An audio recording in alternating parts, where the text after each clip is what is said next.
Hello, হ্যাঁ আমি বলছি। কে? আমি? বাবা, আজের গলাটাও চিনতে পারছো না? আন্টি আন্টি প্লিজ, আপনি কিচ্ছু মনে করবেন না, আসলে ওই আনন্দে। আনন্দে মানে কি করে হলো বলো তো? ভগবান জানে। আরে শিওর তুমি কিচ্ছু জানো না? আমি আমি কি করে জানবো? আমি কিছু করেছি নাকি? ঠিক আছে, তো এত উত্তেজিত হচ্ছে কেন? এত নার্ভাস বা শোনাচ্ছে কেন তোমাকে বিশাখা? লিসেন বিশাখা, এখন তোমার কিন্তু শক্ত হয়ে দাঁড়ানো উচিত। চারদিকে মানুষগুলো ভেঙে গেছে, তাদের সাপোর্ট দাও, বুঝলে? আমিও তাই ভাবছিলাম। ওকে। আচ্ছা, ঋদ্ধিমানের কি অ্যালার্জির ধাত আছে? না, তাহলে অ্যালার্জির ওষুধ খেতে গেল কেন? রাজা বাই নেচার কোনোদিনও এসব ওষুধ টষুধ খেতে পছন্দ করে না। আর ও কেন খেলো, কিসের জন্য খেলো, আমি কিচ্ছু বুঝতে পারছি না। চিনতে পারছেন না তো? আমি রাজার দাদা সিধু। ও রাজার টেস্টগুলো হয়ে গেছে, ওকে তো কেবিনে দিয়েছে। তুসু গেছে। ডাক্তার কি বলছে, কেমন আছে রাজা? সেসব তো কিছু বলেনি, ঘুমের ওষুধ দিয়েছে, এখন ঘুমিয়ে আছে। আপনি একটু দাঁড়ান, আমি ওষুধগুলো নার্সকে দিয়ে আসি। হ্যাঁ প্লিজ। এক্সকিউজ মি, আপনারা কি রাজাকে দেখতে এসেছেন? হ্যাঁ, ও স্ত্রী আমার বোন হয়। আচ্ছা, রাজা কেমন আছে? এখনো তো কিছু বলা যাচ্ছে না। আপনারা? আমাকে রাজা সোনামা বলে ডাকে। এই তাহলে সোনামা।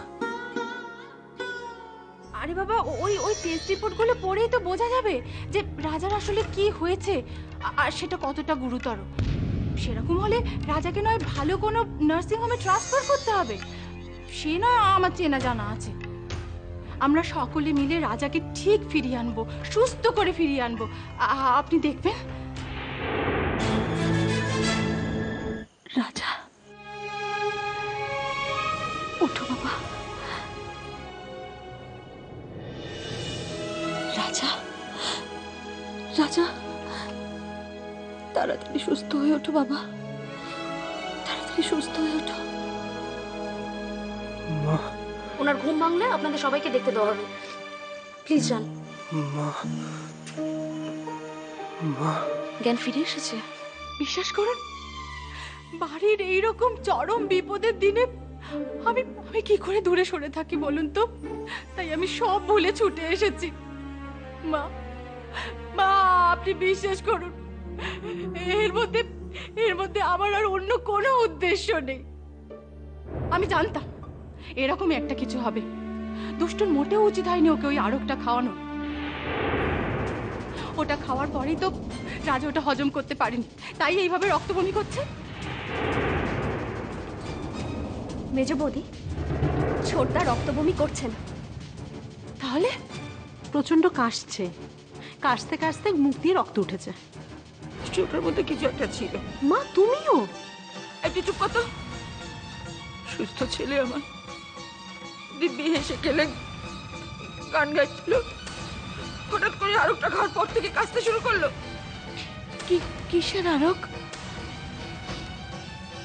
দুষ্টুর মামুনি এসেছিল, রাজার গান গাইবার জন্য গলা ভালো থাকবে বলে একটা আরক তৈরি করেছিল, আর ওইটা খাবার পর।